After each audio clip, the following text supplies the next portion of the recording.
En 1945, los pilotos británicos y estadounidenses llevaron la muerte y la destrucción a Alemania. En 1948 volaban otra vez rumbo a Berlín.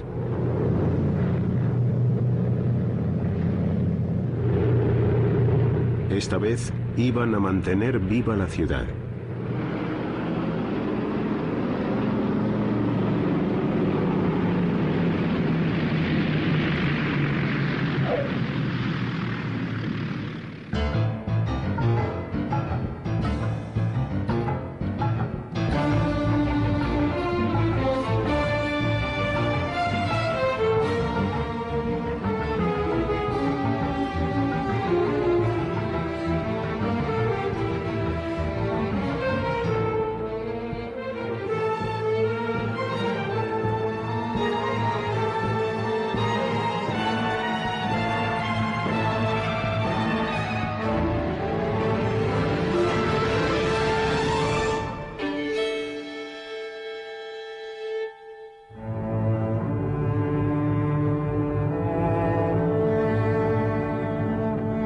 En 1945 los berlineses eran un pueblo derrotado.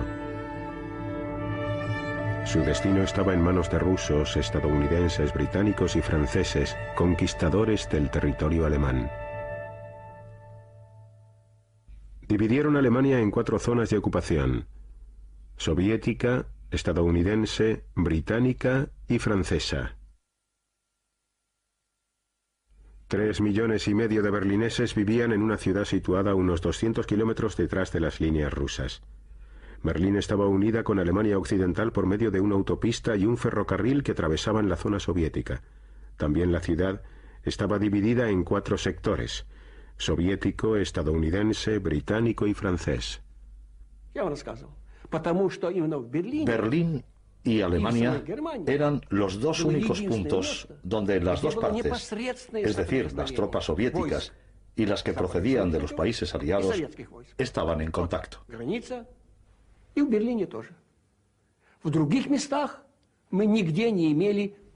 En otros lugares no existía contacto alguno entre las dos fuerzas armadas. Y ese fue uno de los motivos por los que Berlín se convirtió en un campo de batalla de la Guerra Fría. Durante años, la existencia de los berlineses había sido muy precaria. Los alimentos escaseaban y la moneda carecía de valor. El mercado negro era el rey. Utilizábamos todo tipo de productos para hacer trueques. Si un fumador recibía cigarrillos con su tarjeta de racionamiento, los cogía gustoso porque luego podía cambiarlos por algo más útil. Naturalmente, todos lo hacíamos. Los cigarrillos eran nuestra moneda. El mercado negro era lo único que nos mantenía con vida. El secretario de Asuntos Exteriores británico, Ernest Bevin, tenía un plan para Alemania. No le gustaban los alemanes, pero creía que la recuperación europea dependía de ellos. We have to try and recreate Germany on a democratic basis, give her a chance to live, at the same time, make sure that the security of the rest of Europe is preserved and that aggression cannot take place again. Maniobras militares soviéticas cerca de Berlín. En 1948 ya hacía mucho que se había terminado la idílica relación que una vez existió entre los aliados. Los soviéticos querían una Alemania débil y sometida al control de las 4 potencias. Estados Unidos, Gran Bretaña y Francia planeaban secretamente un nuevo Estado alemán en sus zonas de ocupación. Los espías comunicaron este proyecto al gobernador militar soviético Marshal Vasily Sokolovsky.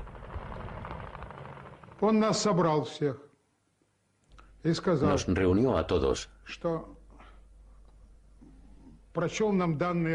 y leyó en voz alta un informe del Departamento de Inteligencia. Según este documento, en Londres estaba teniendo lugar una conferencia sobre Alemania. Leyó todos los temas que se tocaron en la citada reunión. Sir Brian Robertson, el gobernador militar británico, y su homólogo estadounidense, el general Lucius Clay, eran los encargados de poner en práctica los planes occidentales. El general Clay era el hombre más trabajador que he conocido. Jamás se iba de vacaciones y se saltaba el desayuno porque lo consideraba una pérdida de tiempo. En su lugar se tomaba unos 20 cafés y se fumaba 2 paquetes de tabaco al día. Lo que más me impresionó de él fue su extraordinaria habilidad para asimilar cuestiones especialmente complicadas que quedaban fuera del marco de su experiencia. Después de todo, era un soldado profesional. El Consejo para el Control Aliado se reunía regularmente en Berlín. Por lo general, los procedimientos seguían unas pautas muy previsibles. El general estadounidense Clay y sus colegas europeos intercambiaban información rutinaria con sus homólogos soviéticos. Pero el 20 de marzo de 1948, Sokolovsky exigió más. Se expresó con mucho tacto y educación. Estuvo muy moderado, comedido. Dijo: ¿sería tan amable de ponernos al corriente sobre lo que ha sucedido en la reunión de Londres? Clay le respondió que no se trataría ese tema. Entonces Sokolovsky le preguntó de qué servía tener un consejo de control si no nos iban a contar de qué se había hablado en Londres, si nos ocultaban todos los asuntos referentes a Alemania. ¿Tenemos o no tenemos un consejo de control? Entonces los rusos se levantaron. Había unos 5 o 6 a su derecha y a su izquierda. Y se levantaron y abandonaron la sala antes de tiempo, porque habitualmente el final de la reunión se señalaba de modo muy profesional. El general se limitó a pedir que todo el mundo permaneciera en su sitio porque la reunión aún no había terminado. Los antiguos aliados comenzaron a provocarse mutuamente. Occidente no tenía intención de moverse de Berlín, pero sabían que los soviéticos querían que se marcharan. Temían que Stalin se arriesgara a recurrir a una guerra para conseguir su objetivo. Los aliados occidentales planeaban una reforma monetaria en sus zonas. De este modo acabarían con los especuladores del mercado negro porque sus antiguas monedas perderían todo valor. Los alemanes estarían atados a Occidente. Nadie le comunicó esta iniciativa a los rusos.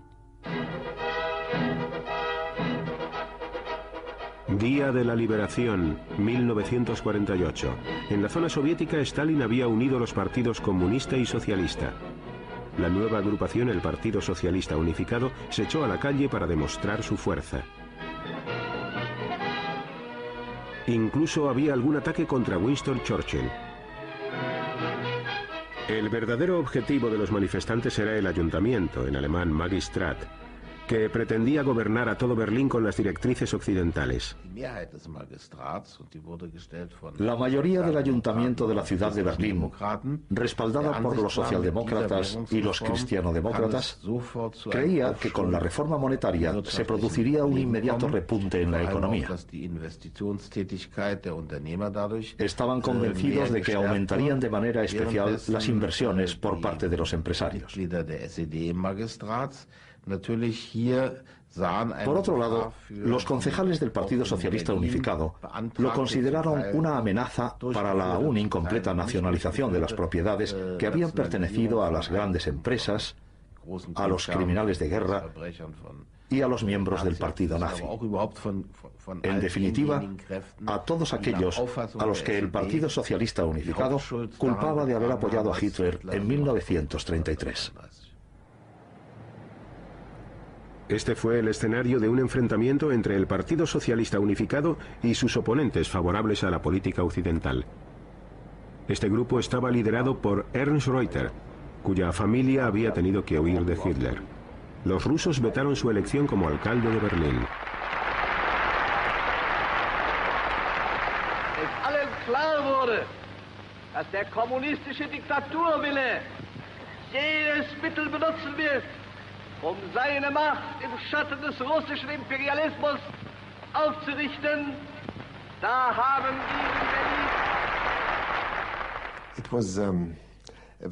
La atmósfera era muy tensa en aquellos momentos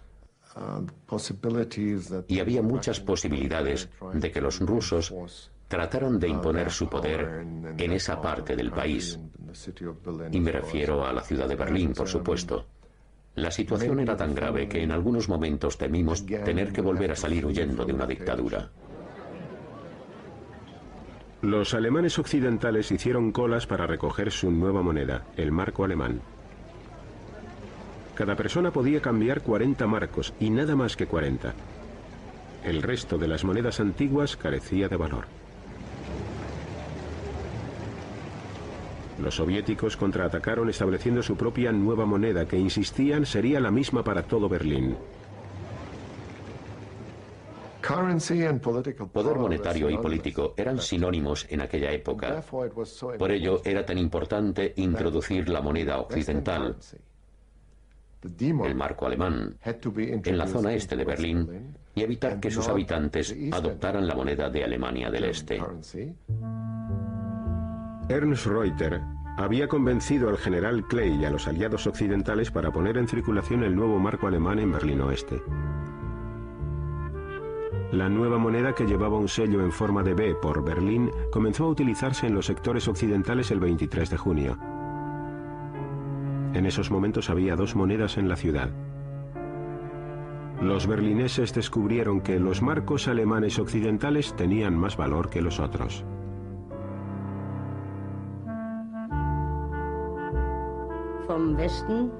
Muchos habitantes de la zona oeste de Berlín se desplazaban con frecuencia a Berlín Este y, por supuesto, compraban todo lo que podían. Los marcos de los orientales y los occidentales, por llamarlos de alguna manera, estaban por lo general 1 a 5 o incluso a 7, es decir, que cada marco occidental equivalía a 5 o 7 marcos orientales. Más tarde, averiguamos que, al menos en Berlín, las ventas habían sido totales. La introducción de una nueva moneda en la zona oeste de Berlín enfureció a los soviéticos, que se reunieron para discutir cuál sería su siguiente paso. Sokolovsky cogió el teléfono especial y llamó a Molotov. Le dijo: estamos discutiendo este asunto. ¿Qué vamos a hacer? Todos comprendimos la gravedad de la situación. Molotov respondió: no estarás planeando llevar los tanques a las calles, ¿verdad? Sokolovsky dijo: no, a las calles no, pero lo situaré algo más cerca de Berlín. No hagas eso, dijo Molotov. Esperemos un poco. Si utilizas los tanques, te acusarán de intentar apoderarte de Berlín, y ellos, a su vez, enviarán sus tanques. Es mejor resolver este problema por la vía diplomática.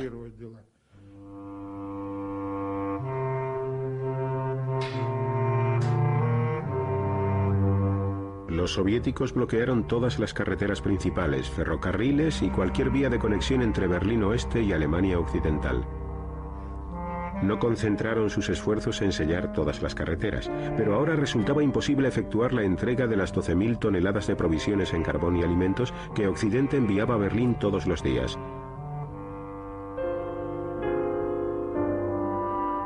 Los soviéticos cortaron el abastecimiento de electricidad a las fábricas y oficinas.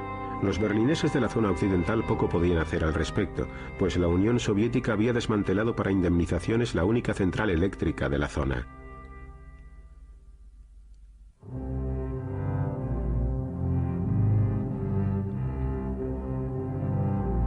Los aliados occidentales impusieron un contrabloqueo en la zona soviética. Los trabajadores de todo Berlín tuvieron que hacer frente al desempleo y a las privaciones. En primer lugar, fue un golpe terrible. No importaba a dónde fueras, todo el mundo se preguntaba: Dios mío, ¿qué será de nosotros? El objetivo de Stalin estaba muy claro. Pretendía obligar a los aliados occidentales a cambiar sus políticas o a retirarse de Berlín. En 1945 los aliados occidentales habían elaborado un acuerdo por escrito con los soviéticos.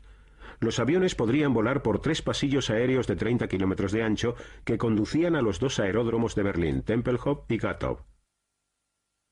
Los hidroaviones también podían amerizar en el lago Havel.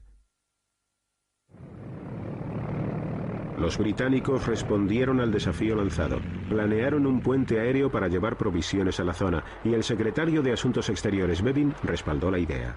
The physical suffering of 2.5 million people in Berlin to try and influence the Allies, the Western powers, in their treatment of the Germans, and to try to force us out, is one which we are unable to accept.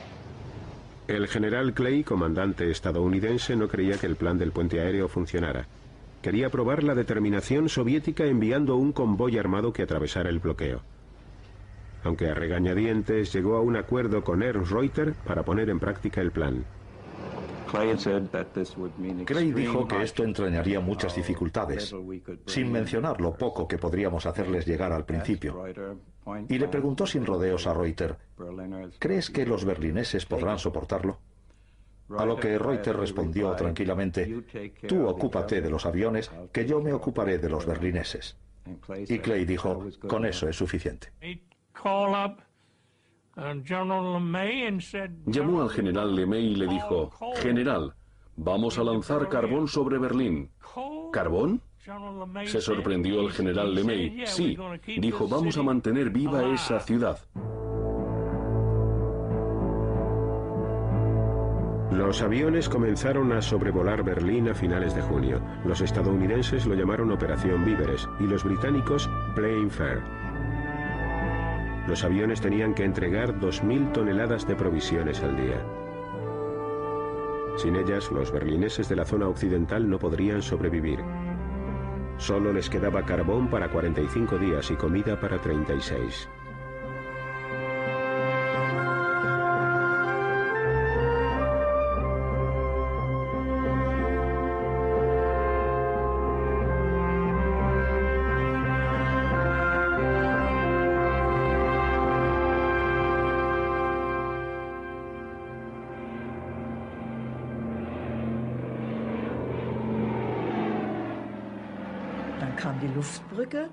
Comenzaron con el puente aéreo, que fue acogido con un entusiasmo increíble por parte del pueblo.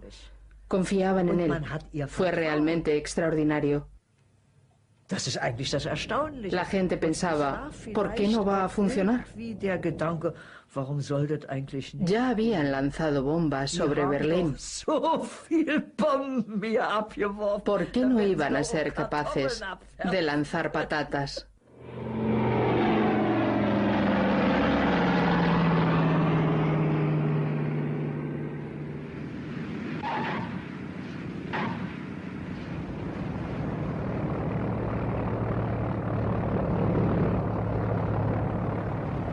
Miles de berlineses encontraron trabajo y una comida caliente cada día trabajando para el puente aéreo. Nos dividimos en grupos de trabajo controlados por un supervisor estadounidense. Uno a uno los grupos se encargaban de recibir a los aviones a medida que estos iban llegando. Id al siguiente avión. Los aviones de mayor tamaño transportaban 9 toneladas cada uno. Podíamos descargar un avión en 7 minutos aproximadamente, y eso eran casi 9 toneladas de carbón. Los británicos contrataron los servicios de operadores civiles.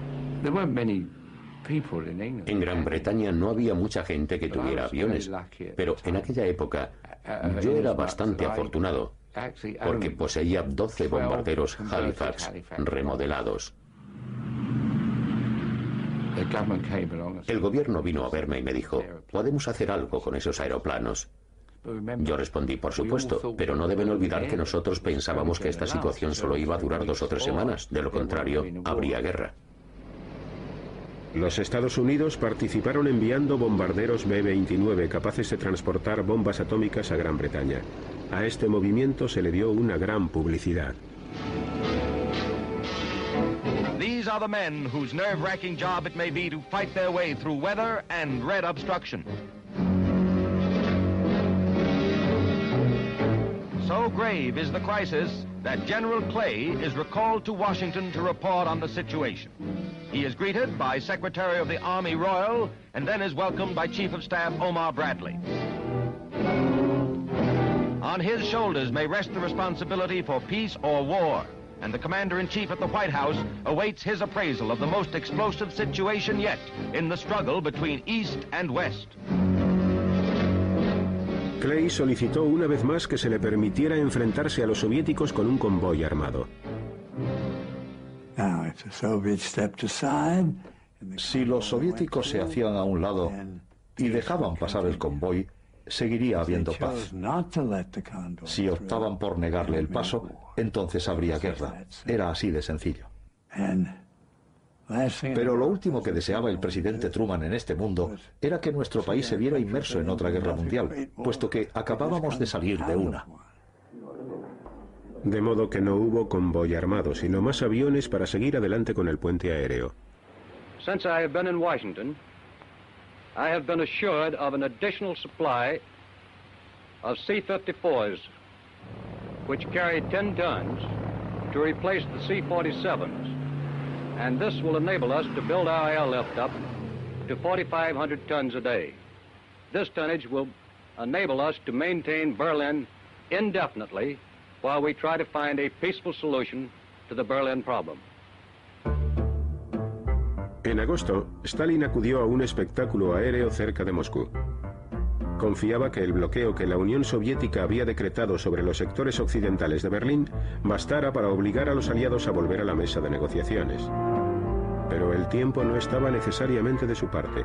El contrabloqueo occidental de carbón, acero y máquinas herramientas estaba empezando a hacerse notar. Cuando los diplomáticos occidentales solicitaron reunirse con él, aceptó.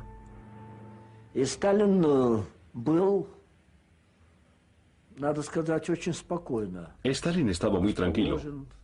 No caminaba por la habitación como solía hacer.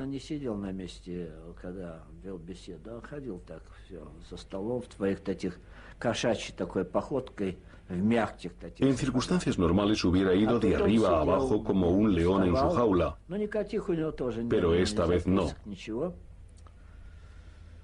Permaneció sentado fumando. No llevaba nota alguna. Dijo, este asunto es muy importante desde un punto de vista económico. Pero eso no es lo más relevante.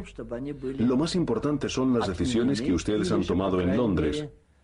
Insistimos en que deberían revocar dichas decisiones o al menos posponer su puesta en práctica hasta que volvamos a reunirnos para discutir el tema de Alemania. Veía que Alemania iba a quedar dividida. La zona occidental contaba con el fuerte respaldo de los Estados Unidos y los países de Europa Occidental y además serían 3/4 partes de la totalidad del territorio alemán las que formarían un país independiente. Y Stalin quería evitar esto a toda costa. En Berlín, los aliados occidentales y los soviéticos regresaron a la mesa de negociaciones. Los rusos exigían la retirada del marco alemán occidental de la ciudad. También comenzaron a ejercer presión en los pasillos aéreos. Hubo muchas provocaciones. Solían llevar a cabo maniobras aéreas en los pasillos o en el espacio aéreo contiguo. Se situaban encima de nosotros porque nosotros no podíamos superar una altura máxima y desde allí disparaban sus equipamientos militares, lo que nos provocaba horribles pitidos en los oídos y otro tipo de malestares. A veces te encontrabas con que un Jack venía de frente y cuando casi te estaba rozando se desviaba. O por ejemplo, subían detrás de nosotros de manera que no pudiéramos verlos y luego se situaban encima del ala, pero nunca llegaban a disparar. El mal tiempo provocó retrasos e incidentes. Con este sistema no se conseguía llevar toda la comida necesaria y los berlineses no habían podido almacenar prácticamente nada de carbón para el duro invierno que se avecinaba. Mein Berlin, du kannst nicht untergehen.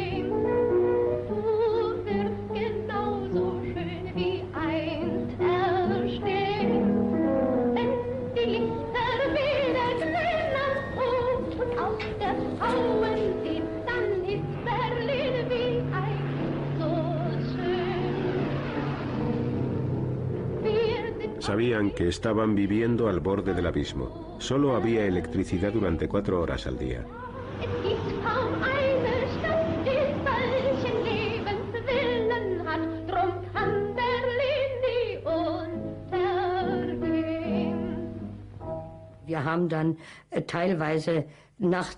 Hacíamos la colada por las noches.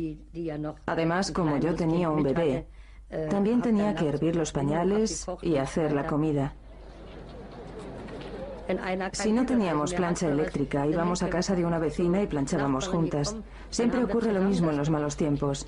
Las personas se unen para lo bueno y también hacen frente juntas en las adversidades. El bloqueo soviético no evitó que los berlineses se movieran libremente dentro de la ciudad. El sector oriental, situado al otro lado de la puerta de Brandenburgo, podía resultar muy atractivo. Yo iba muy a menudo a Berlín Este. Si querías salir, tenías que ir al sector oriental. Allí había salones de baile, música e iluminación eléctrica. Las habitaciones tenían calefacción y prevalecían las condiciones normales en tiempos de paz.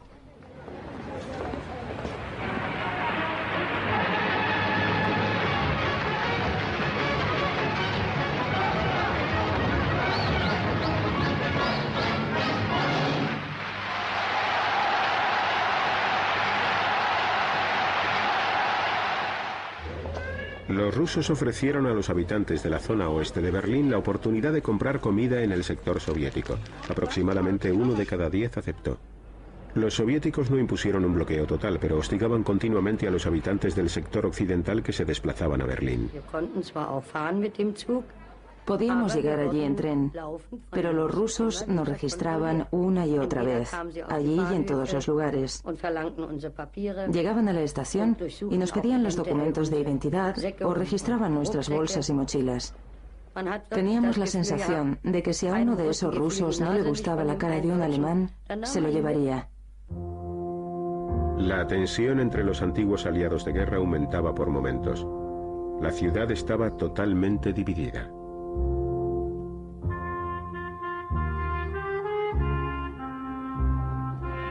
El 6 de septiembre, un grupo de activistas encabezado por comunistas se reunió en un pleno del ayuntamiento en Berlín Este. Estaban buscando problemas. No se trataba de un arrebato espontáneo del pueblo. Estaban absolutamente en contra de las manifestaciones a las que los miembros y simpatizantes del partido habían recibido órdenes de asistir. Pretendían disolver el antiguo ayuntamiento.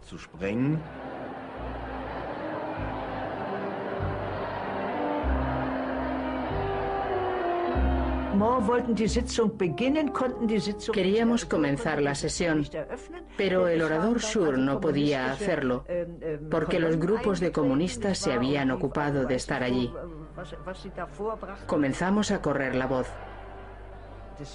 No podíamos trabajar allí. Algunas personas ya habían sido golpeadas, por lo tanto, tuvimos que marcharnos. Los concejales celebraron la reunión del ayuntamiento en la seguridad de Berlín Oeste. Con ellos estaba Ernst Reuter, que hizo un llamamiento a todos los berlineses y les pidió que se reunieran en el Reichstag para protestar. La radio del sector estadounidense difundió la noticia. Como carecíamos de energía eléctrica, teníamos coches con altavoces que se paseaban por las calles varias veces al día dando las noticias. Un actor muy bueno se encargaba de grabar las cintas. Berliner und Berliner, Ihre Stadt ist in Gefahr, your city is in danger. Berlineses y berlinesas, vuestra ciudad está en peligro. Los ciudadanos acudieron a la cita, se congregaron cientos y cientos de personas ante el Reichstag. El pueblo de Berlín ofreció una demostración de unidad. En nuestras cabezas solo había lugar para un pensamiento. Seguimos unidos contra los rusos y apoyamos a los aliados occidentales. Unos 300.000 berlineses, muchos procedentes de la zona este, se reunieron en el Reichstag. Los políticos berlineses opinaban que existía la posibilidad de que los aliados occidentales estuvieran dispuestos a llegar a un acuerdo con los rusos, acuerdo que iría en detrimento de Alemania.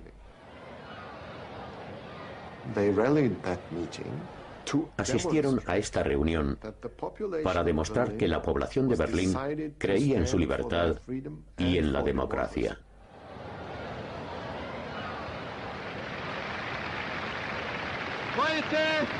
Heute ist der Tag, an dem nicht Diplomaten und Generäle reden und verhandeln.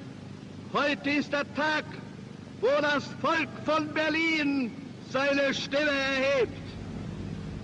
Ihr Völker in Amerika, in England, in Frankreich, in Italien, schaut auf diese Stadt und erkennt, dass ihr diese Stadt und dieses Volk nicht preisgeben dürft, nicht preisgeben könnt.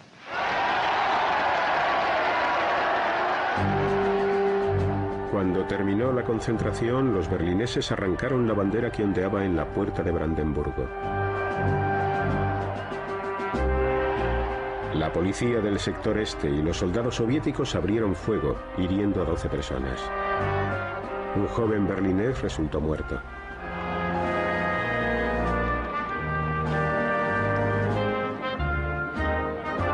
Y el día aún no había terminado.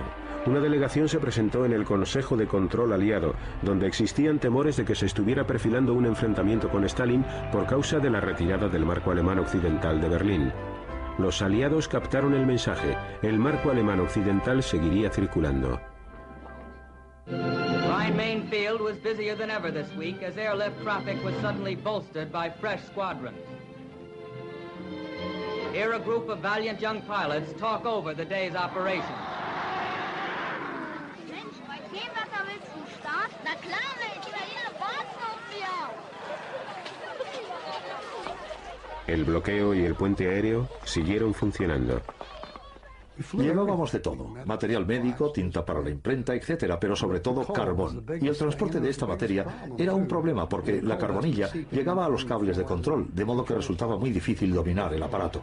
Para evitarlo, volábamos con las trampillas de escape de la parte trasera abiertas y así el aire se llevaba la carbonilla.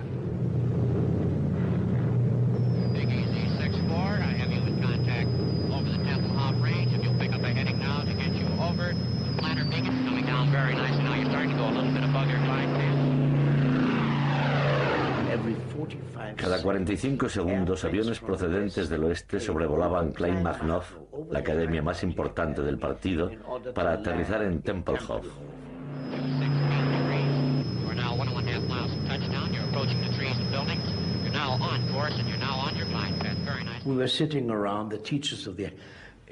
Estábamos sentados con los profesores del departamento de historia y entonces comentaron: los estadounidenses comprenden el materialismo histórico mejor que nosotros. Nos quedamos mirándoles. ¿El materialismo histórico mejor que nosotros? Sí, entienden que debe existir una base de alimentación y ayuda antes de empezar la educación de un partido. Los estadounidenses comprenden la esencia del materialismo histórico. Los pilotos del puente aéreo podían realizar 3 misiones cada día. Un piloto norteamericano se llevó su propia cámara de 8 milímetros. Regresé a Berlín para grabar esta película desde dentro de las alambradas. Los chicos se acercaron desde su lado de los alambres, miraron mi uniforme y empezaron a hablar conmigo. ¿Cuántos sacos de harina tienes? ¿Qué vais a traer mañana? Enseguida dejaron el tema de la harina y pasaron al de la libertad. Mira, me dijeron, algún día tendremos lo suficiente para comer. Bastará con que nos traigas un poco. No nos abandones cuando haga mal tiempo. Con eso tendremos suficiente. Pero si perdemos nuestra libertad, nunca la recuperaremos. Esos chicos de edades comprendidas entre los 8 y los 14 años me impresionaron por su madurez y porque comprendían lo que era realmente importante. Halvorsen prometió a los chicos que regresaría con chicles y chocolate y que se los lanzaría desde el avión en pequeños paracaídas. Es war erstaunlich, was die alles mit ihren Flugzeugen hergebracht haben. Era increíble la cantidad de cosas que traían en sus aviones.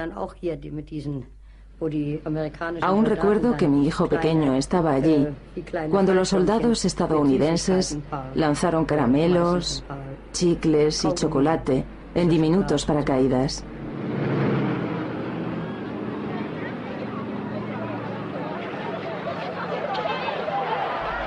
Como prometió Halvorsen, pronto llovieron las bombas de caramelos. Su oficial superior le mandó llamar.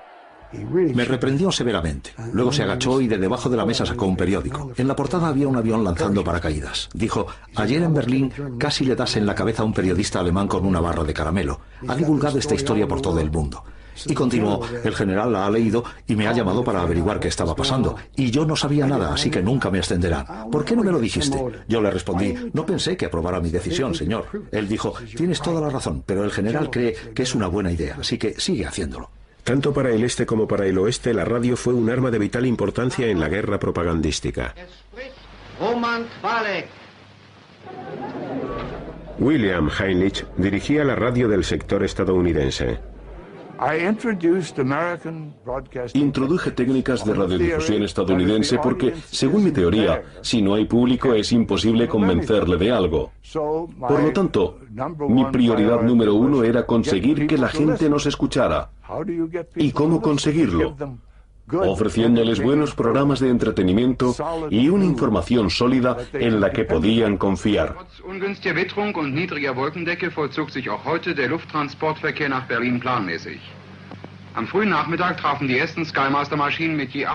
Una joven bailarina berlinesa llamada Christina Olsen llegó a ser una conocida figura de la radio del sector estadounidense y poco después se convertiría en la señora Heimlich.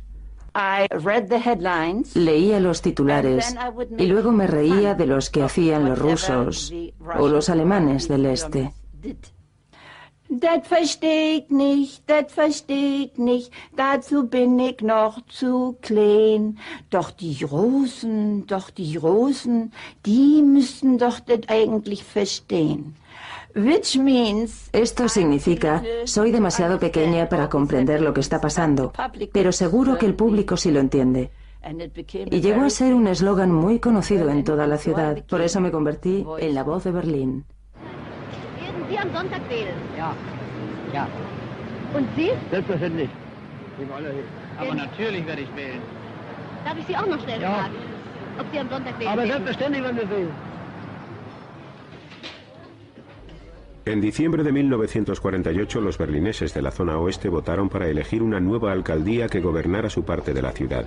El Partido Socialista Unificado, que dominaba el antiguo ayuntamiento en el sector soviético, boicoteó las elecciones. Por el momento éramos una ciudad dividida. No podíamos hacer nada al respecto. Nuestra supervivencia dependía de que consolidáramos unos lazos fuertes con la Alemania del Este. Ernst Reuter era el alcalde y Luise Schroeder su segunda, pero solo en la mitad de Berlín.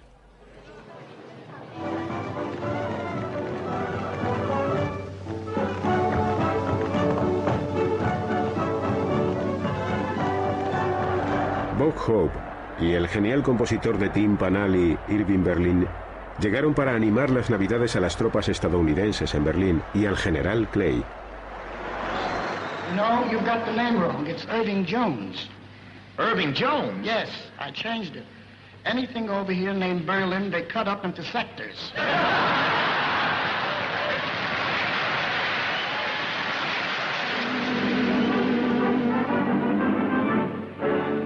Long ago, a group we called the Air Corps helped win the war and took a bow. Not long ago, we cheered the fighting Air Corps. Let's see what's happened to them now. Operation Biddle is in the underway, and we're all in green and hay, and everything's okay. Operation Biddle, as in the eye we go, we won't forget to blow against the one to show. La Operación Víveres, nombre en clave que utilizaban los estadounidenses para referirse al puente aéreo, por fin estaba funcionando gracias a un invierno desacostumbradamente suave.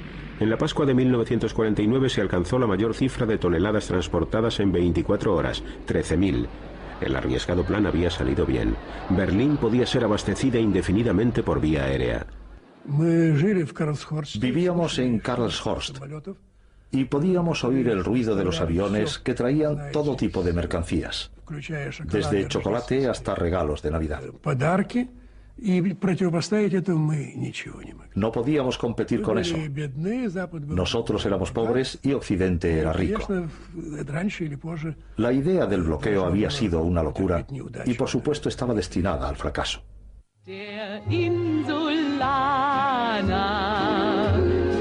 Los soviéticos habían fracasado en su intento de expulsar a británicos, estadounidenses y franceses de Berlín. El contrabloqueo aliado estaba causando grandes daños en la zona soviética. El 12 de mayo de 1949, Stalin admitió que la situación estaba igualada.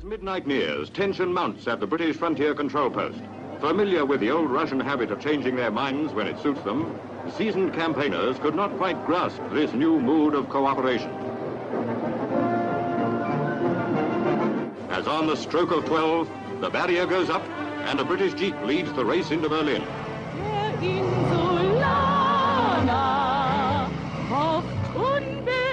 Muchas personas creyeron que el final del bloqueo de Berlín lo sería también de la Guerra Fría.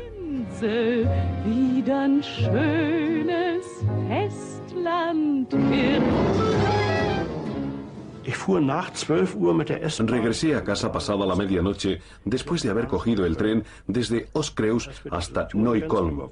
Cuando cruzamos la frontera entre los dos sectores, todo estaba iluminado. Era como un sueño. Era pura alegría, nada más. Lo habíamos conseguido. El plan había funcionado en el oeste. Era algo muy importante. Occidente había ganado. Para el general Clay había llegado el momento de regresar a casa. Tras un desfile de despedida, hizo una visita final a Berlín. Entonces me pidió que le acompañara a la ceremonia de despedida final que tendría lugar en el ayuntamiento. Adenauer y los oficiales alemanes más importantes estaban allí. Fue una ceremonia realmente impresionante. Y como suele suceder, nadie había pensado en poner un micrófono independiente para el orador. Esto ya me había ocurrido hace tiempo y significaba que cuando me llegara el turno de hablar, tendría que acercarme al general Clay para usar el micrófono. La luz era muy fuerte y gracias a ella pude ver que había lágrimas en sus ojos. I shall not use the English word goodbye, but rather try to say to you, Auf Wiedersehen. El día que el general Clay dijo Auf Wiedersehen, el jefe de la futura República Federal Alemana, Konrad Adenauer, se dirigía a los berlineses. Und erfüllt von tiefer Dankbarkeit für euren Kampf, für euer Leid, für eure Geduld, die jetzt zum Siege geführt hat. El periodo de la Guerra Fría en Berlín fue realmente el núcleo, la raíz de la democracia de posguerra en Alemania. La gente cada vez estaba más convencida de que, después de todo, los alemanes podían estar satisfechos de adoptar la democracia como forma de vida y de formar parte del mundo occidental.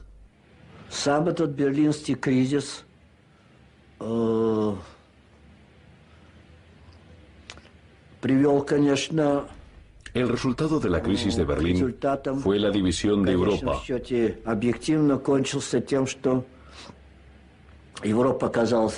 Ya se había constituido el gobierno en Alemania Occidental y 2 semanas más tarde, en nuestro sector, nació la República Democrática Alemana. Esta división afectó a toda la nación alemana. En abril de 1949, el sueño del secretario de Asuntos Exteriores Bevin de conseguir una alianza estratégica entre Europa Occidental y los Estados Unidos se hizo realidad con la firma del Tratado del Atlántico Norte. El éxito total del puente aéreo sobre Berlín sirvió para convencer a muchas naciones europeas que vivían con miedo de la necesidad de formar parte de la Alianza Atlántica, que proporcionaría la gran seguridad que se siente al saberse a salvo, a pesar de la proximidad de esas inmensas fuerzas rusas.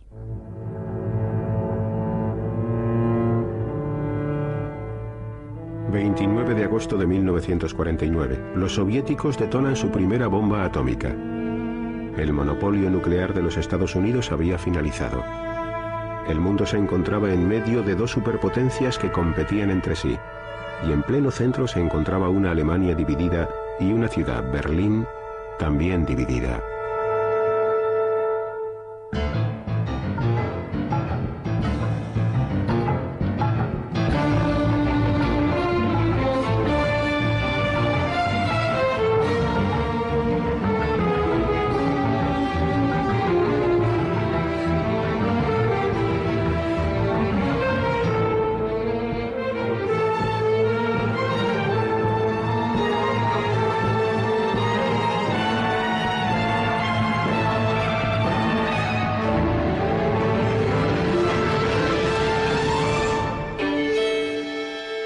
Fue un golpe terrible. No importaba a dónde fueras, todo el mundo se preguntaba, Dios mío, ¿qué será de nosotros? El objetivo de Stalin estaba muy claro. Pretendía obligar a los aliados occidentales a cambiar sus políticas o a retirarse de Berlín. En 1945 los aliados occidentales habían elaborado un acuerdo por escrito con los soviéticos. Los aviones podrían volar por 3 pasillos aéreos de 30 kilómetros de ancho que conducían a los 2 aeródromos de Berlín, Tempelhof y Gatow. Los hidroaviones también podían amerizar en el lago Havel. Los británicos respondieron al desafío lanzado. Planearon un puente aéreo para llevar provisiones a la zona, y el secretario de Asuntos Exteriores, Bevin, respaldó la idea. Of 2.5 million people in Berlin to try and influence the Allies, the Western powers, in their treatment of the Germans, and to try to force us out is one which we are unable to accept. El general Clay, comandante estadounidense, no creía que el plan del puente aéreo funcionara. Quería probar la determinación soviética enviando un convoy armado que atravesara el bloqueo. Aunque a regañadientes llegó a un acuerdo con Ernst Reuter para poner en práctica el plan. Clay dijo que esto entrañaría muchas dificultades, sin mencionar lo poco que podríamos hacerles llegar al principio. Y le preguntó sin rodeos a Reuter, ¿crees que los berlineses podrán soportarlo? A lo que Reuter respondió tranquilamente, tú ocúpate de los aviones, que yo me ocuparé de los berlineses. Y Clay dijo, con eso es suficiente. Llamó al general LeMay y le dijo, general, vamos a lanzar carbón sobre Berlín. ¿Carbón? Se sorprendió el general LeMay. Sí, dijo, vamos a mantener viva esa ciudad. Los aviones comenzaron a sobrevolar Berlín a finales de junio. Los estadounidenses lo llamaron Operación Víveres y los británicos Plain Fair. Los aviones tenían que entregar 2.000 toneladas de provisiones al día. Sin ellas, los berlineses de la zona occidental no podrían sobrevivir. Solo les quedaba carbón para 45 días y comida para 36.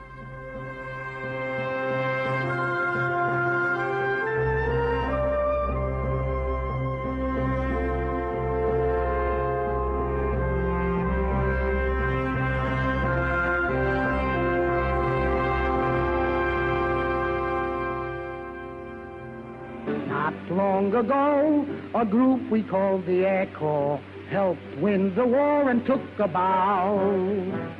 Not long ago, we cheered the fighting Air Corps. Let's see what's happened to them now. Operation Biddles is in the underway, and we're all in green and hay, and everything's okay. Operation Biddles, as in the eye we go. We won't forget La Operación Víveres, nombre en clave que utilizaban los estadounidenses para referirse al puente aéreo, por fin estaba funcionando gracias a un invierno desacostumbradamente suave. En la Pascua de 1949 se alcanzó la mayor cifra de toneladas transportadas en 24 horas, 13.000. El arriesgado plan había salido bien. Berlín podía ser abastecida indefinidamente por vía aérea. Vivíamos en Karlshorst y podíamos oír el ruido de los aviones que traían todo tipo de mercancías, desde chocolate hasta regalos de Navidad. No podíamos competir con eso. Nosotros éramos pobres y Occidente era rico. La idea del bloqueo había sido una locura y por supuesto estaba destinada al fracaso.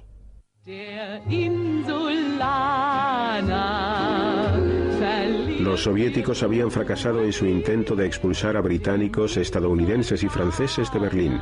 El contrabloqueo aliado estaba causando grandes daños en la zona soviética. El 12 de mayo de 1949, Stalin admitió que la situación estaba igualada. Familiar with the old Russian habit of changing their minds when it suits them, seasoned campaigners could not quite grasp this new mood of cooperation. As on the stroke of 12, the barrier goes up and a British jeep leads the race into Berlin.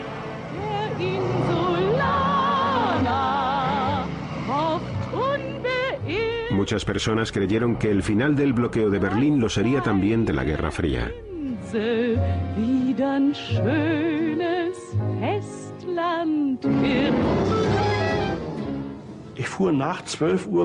Regresé a casa pasada la medianoche después de haber cogido el tren desde Ostkreuz hasta Neukölln.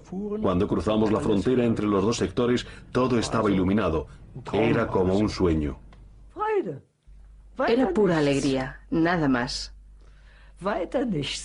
Lo habíamos conseguido. El plan había funcionado en el oeste. Era algo muy importante. Occidente había ganado. Para el general Clay, Occidente había ganado. Para el general Clay había llegado el momento de regresar a casa.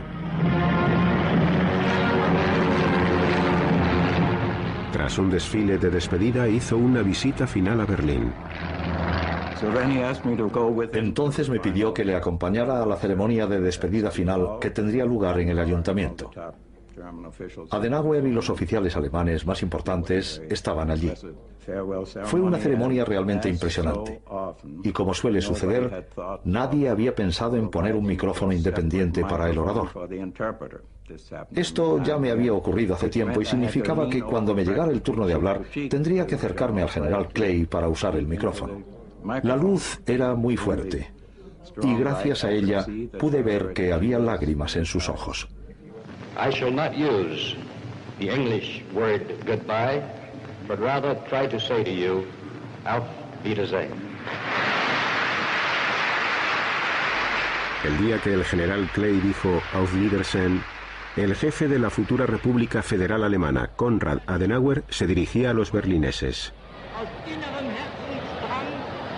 Herzensdrang und erfüllt von tiefer Dankbarkeit für euren Kampf, für euer Leid, für eure Geduld, die jetzt zum Siege geführt hat. El periodo de la Guerra Fría en Berlín fue realmente el núcleo, la raíz de la democracia de posguerra en Alemania. La gente cada vez estaba más convencida de que, después de todo, los alemanes podían estar satisfechos de adoptar la democracia como forma de vida y de formar parte del mundo occidental.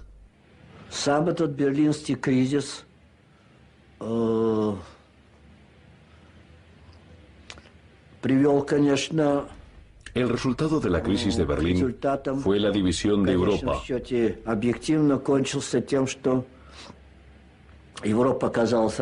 Ya se había constituido el gobierno en Alemania Occidental. Y 2 semanas más tarde, en nuestro sector, nació la República Democrática Alemana. Esta división afectó a toda la nación alemana.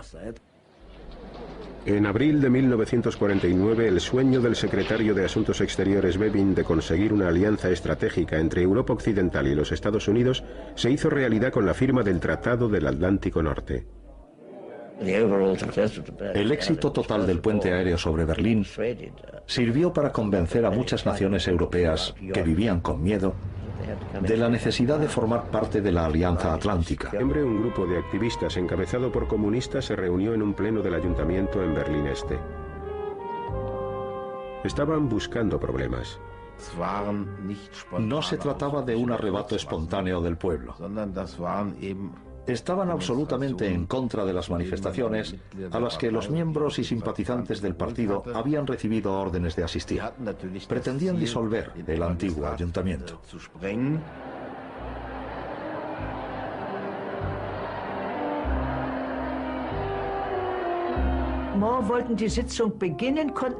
Queríamos comenzar la sesión, pero el orador Schur no podía hacerlo, porque los grupos de comunistas se habían ocupado de estar allí. Comenzamos a correr la voz. No podíamos trabajar allí. Algunas personas ya habían sido golpeadas, por lo tanto, tuvimos que marcharnos. Los concejales celebraron la reunión del ayuntamiento en la seguridad de Berlín Oeste. Con ellos estaba Ernst Reuter, que hizo un llamamiento a todos los berlineses y les pidió que se reunieran en el Reichstag para protestar. La radio del sector estadounidense difundió la noticia. Como carecíamos de energía eléctrica, teníamos coches con altavoces que se paseaban por las calles varias veces al día dando las noticias. Un actor muy bueno se encargaba de grabar las cintas. Berliner und Berliner, Ihre Stadt ist in Gefahr, your city is in danger. Berlineses y berlinesas, vuestra ciudad está en peligro. Los ciudadanos acudieron a la cita, se congregaron cientos y cientos de personas ante el Reichstag. El pueblo de Berlín ofreció una demostración de unidad. En nuestras cabezas solo había lugar para un pensamiento. Seguimos unidos contra los rusos y apoyamos a los aliados occidentales. Unos 300.000 berlineses, muchos procedentes de la zona este, se reunieron en el Reichstag. Los políticos berlineses opinaban que existía la posibilidad de que los aliados occidentales estuvieran dispuestos a llegar a un acuerdo con los rusos, acuerdo que iría en detrimento de Alemania. Asistieron a esta reunión para demostrar que la población de Berlín creía en su libertad y en la democracia.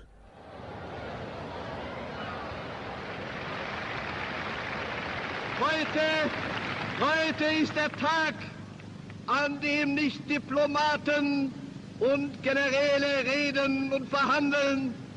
En la Pascua de 1949 se alcanzó la mayor cifra de toneladas transportadas en 24 horas, 13.000.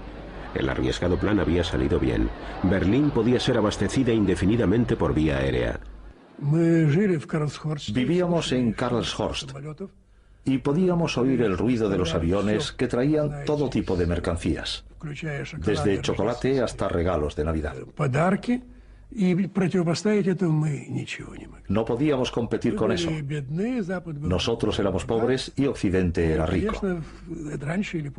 La idea del bloqueo había sido una locura y por supuesto estaba destinada al fracaso.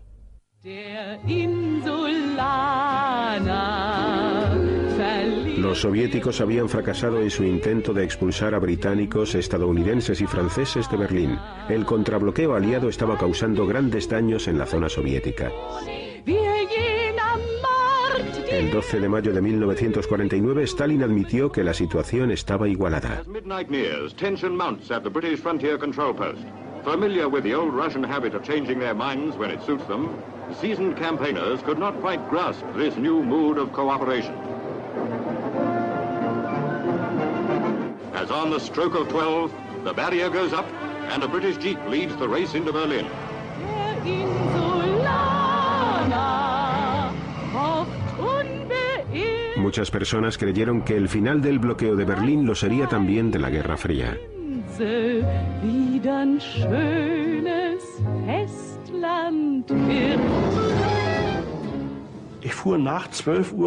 Regresé a casa pasada la medianoche después de haber cogido el tren desde Ostkreuz hasta Neukölln.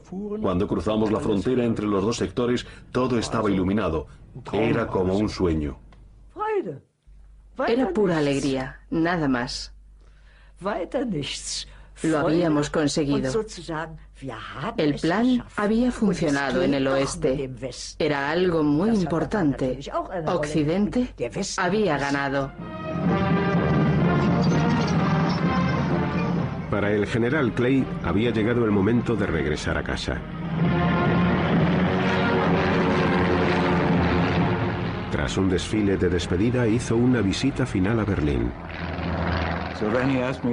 Entonces me pidió que le acompañara a la ceremonia de despedida final que tendría lugar en el ayuntamiento. Adenauer y los oficiales alemanes más importantes estaban allí.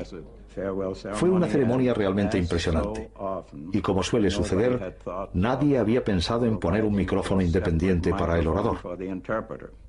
Esto ya me había ocurrido hace tiempo y significaba que cuando me llegara el turno de hablar, tendría que acercarme al general Clay para usar el micrófono.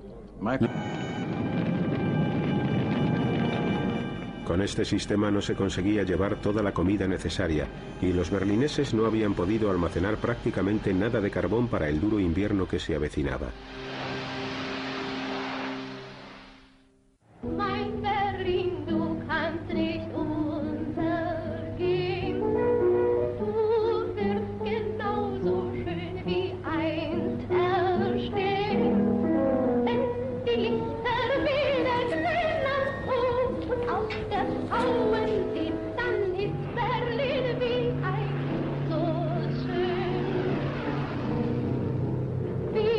Sabían que estaban viviendo al borde del abismo. Solo había electricidad durante 4 horas al día.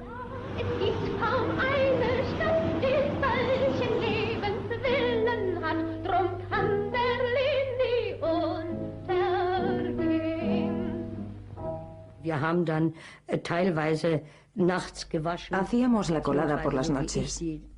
Además, como yo tenía un bebé, también tenía que hervir los pañales y hacer la comida.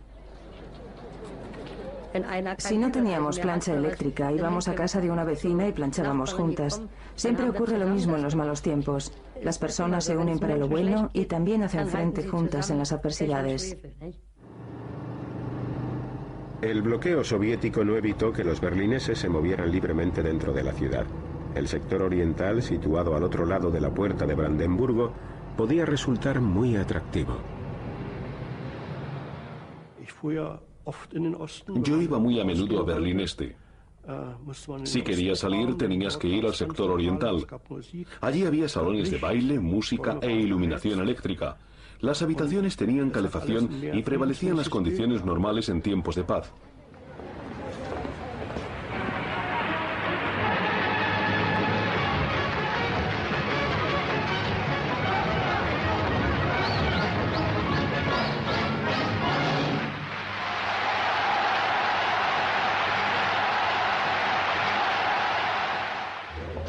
Los rusos ofrecieron a los habitantes de la zona oeste de Berlín la oportunidad de comprar comida en el sector soviético. Aproximadamente 1 de cada 10 aceptó. Los soviéticos no impusieron un bloqueo total, pero hostigaban continuamente a los habitantes del sector occidental que se desplazaban a Berlín. Podíamos llegar allí en tren, pero los rusos nos registraban una y otra vez, allí y en todos los lugares. Llegaban a la estación y nos pedían los documentos de identidad o registraban nuestras bolsas y mochilas.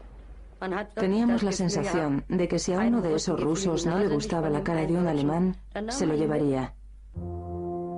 Los aliados captaron el mensaje. El marco alemán occidental seguiría circulando. Rhine-Main Field was busier than ever this week as airlift traffic was suddenly bolstered by fresh squadrons. Here a group of valiant young pilots talk over the day's operations. Mensch, bei dem Wetter willst du starten? Na klar, Mensch, bei jeder warten auf mir. El bloqueo y el puente aéreo siguieron funcionando. Llevábamos de todo, material médico, tinta para la imprenta, etcétera, pero sobre todo carbón. Y el transporte de esta materia era un problema porque la carbonilla llegaba a los cables de control, de modo que resultaba muy difícil dominar el aparato.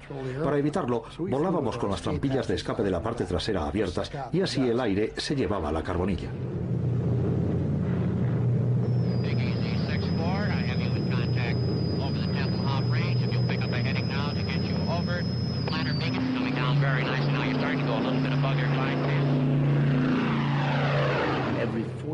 Cada 45 segundos, aviones procedentes del oeste sobrevolaban Kleinmachnow, la academia más importante del partido, para aterrizar en Tempelhof.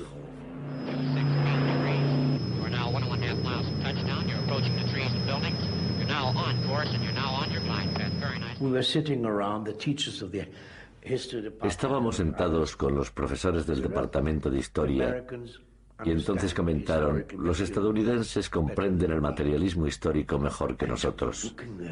Nos quedamos mirándoles, ¿el materialismo histórico mejor que nosotros?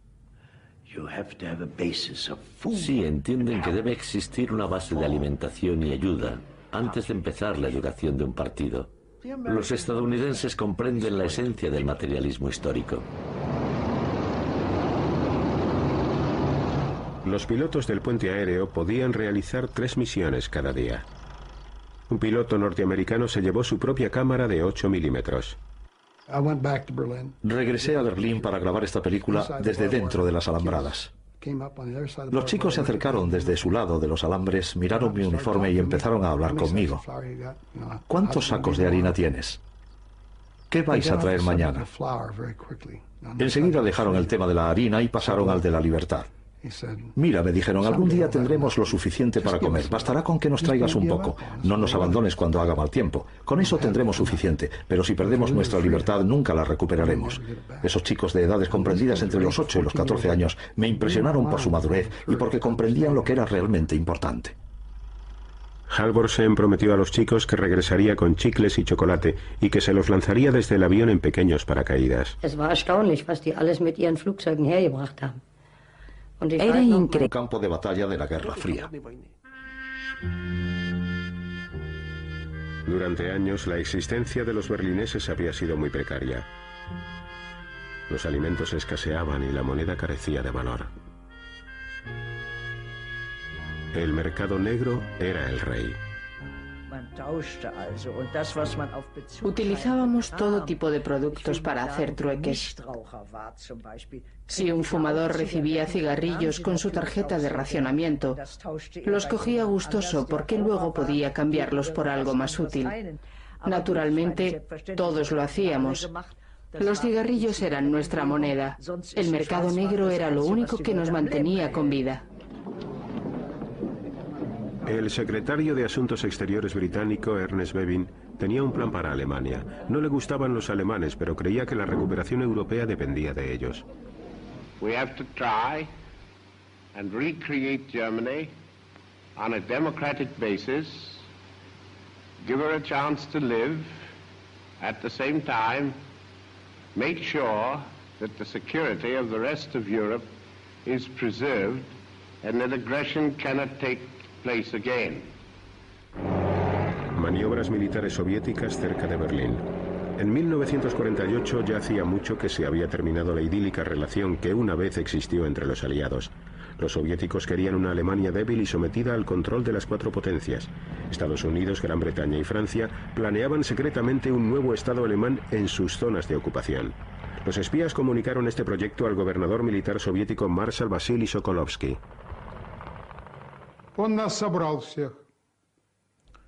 Nos reunió a todos y leyó en voz alta un informe del Departamento de Inteligencia. Según este documento, en Londres estaba teniendo lugar una conferencia sobre Alemania. Leyó todos los temas que se tocaron en la citada reunión. Sir Brian Robertson, el gobernador militar británico, y su homólogo estadounidense, el general Lucius Clay, eran los encargados de poner en práctica los planes occidentales. El general Clay era el hombre más trabajador que he conocido. Jamás se iba de vacaciones y se saltaba el desayuno porque lo consideraba una pérdida de tiempo. En su lugar se tomaba unos 20 cafés y se fumaba 2 paquetes de tabaco al día. Lo que más me impresionó de él fue su extraordinaria habilidad para asimilar cuestiones especialmente complicadas que quedaban fuera del marco de su experiencia. Después de todo, era un soldado profesional. El Consejo para el Control Aliado se reunía regularmente en Vico. La idea del bloqueo había sido una locura y por supuesto estaba destinada al fracaso.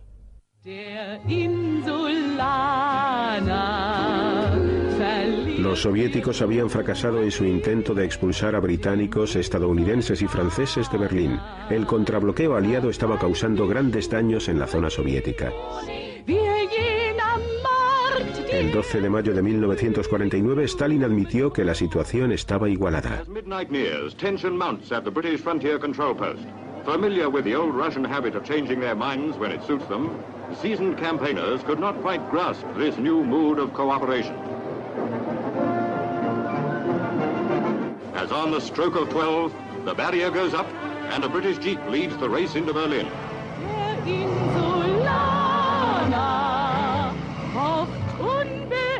Muchas personas creyeron que el final del bloqueo de Berlín lo sería también de la Guerra Fría.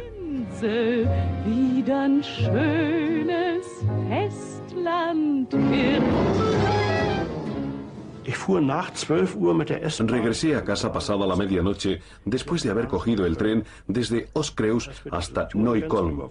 Cuando cruzamos la frontera entre los dos sectores, todo estaba iluminado. Era como un sueño. Era pura alegría, nada más. Lo habíamos conseguido. El plan había funcionado en el oeste. Era algo muy importante.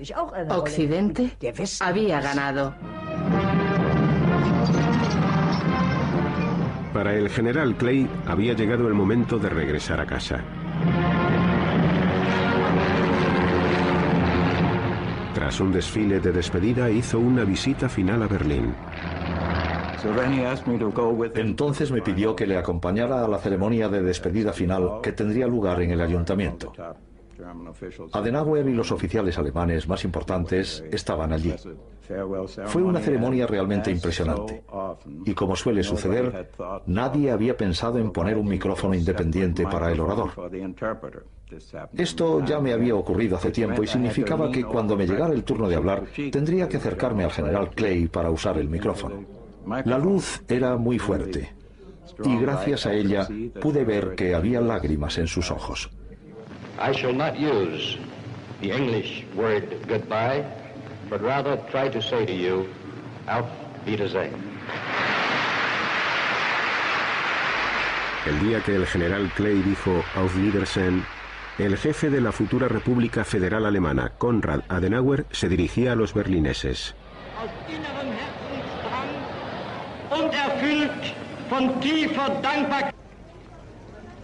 Cada persona podía cambiar 40 marcos y nada más que 40. El resto de las monedas antiguas carecía de valor.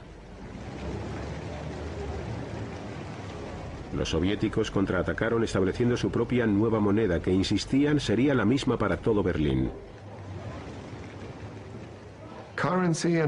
Poder monetario y político eran sinónimos en aquella época. Por ello era tan importante introducir la moneda occidental, el marco alemán, en la zona este de Berlín y evitar que sus habitantes adoptaran la moneda de Alemania del Este. Ernst Reuter había convencido al general Clay y a los aliados occidentales para poner en circulación el nuevo marco alemán en Berlín Oeste.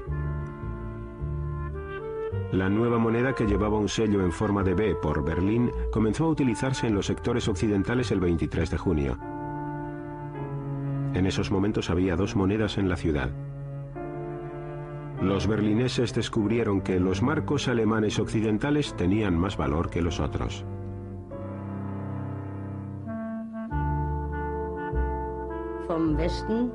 Muchos habitantes de la zona oeste de Berlín se desplazaban con frecuencia a Berlín Este y, por supuesto, compraban todo lo que podían.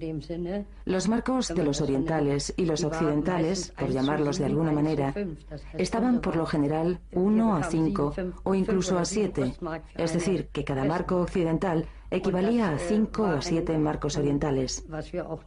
Más tarde, averiguamos que, al menos en Berlín, las ventas habían sido totales.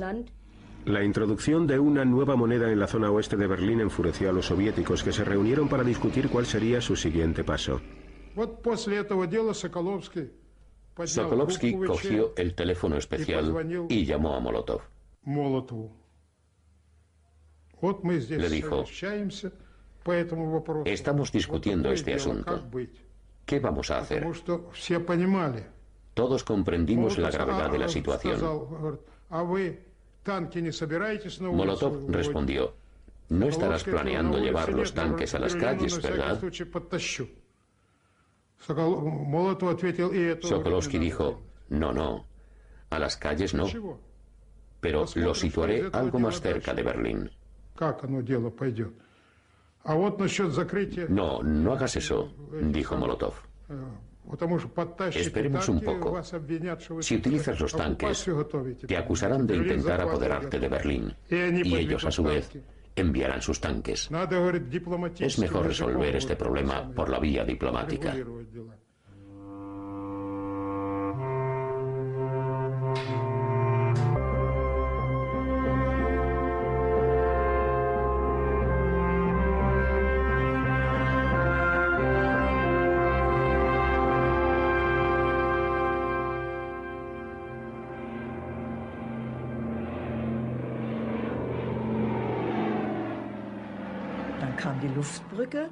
Comenzaron con el puente aéreo, que fue acogido con un entusiasmo increíble por parte del pueblo.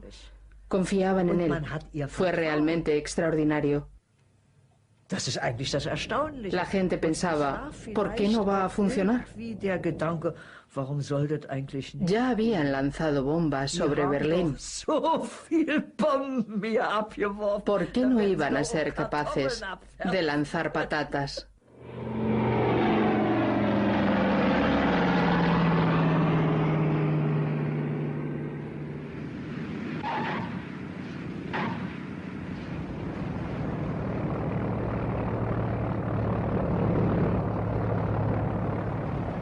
Miles de berlineses encontraron trabajo y una comida caliente cada día trabajando para el puente aéreo. Nos dividimos en grupos de trabajo controlados por un supervisor estadounidense. Uno a uno los grupos se encargaban de recibir a los aviones a medida que estos iban llegando. Id al siguiente avión. Los aviones de mayor tamaño transportaban 9 toneladas cada uno. Podíamos descargar un avión en 7 minutos aproximadamente, y eso eran casi 9 toneladas de carbón. Los británicos contrataron los servicios de operadores civiles. En Gran Bretaña no había mucha gente que tuviera aviones, pero en aquella época yo era bastante afortunado, porque poseía 12 bombarderos Halifax remodelados. El gobierno vino a verme y me dijo: ¿podemos hacer algo con esos aeroplanos? Yo respondí: por supuesto, pero no deben olvidar que nosotros pensábamos que esta situación solo iba a durar 2 o 3 semanas, de lo contrario, habría guerra. Los Estados Unidos participaron enviando bombarderos B-29 capaces de transportar bombas atómicas a Gran Bretaña. A este movimiento se le dio una gran publicidad. These are the men whose nerve-wracking job it may be to fight their way through weather and red obstruction. So grave is the crisis that General Clay is recalled to Washington to report on the situation. He is greeted by Secretary of the Army Royal and then is welcomed by Chief of Staff Omar Bradley. On his shoulders may rest the responsibility for peace or war, and the commander-in-chief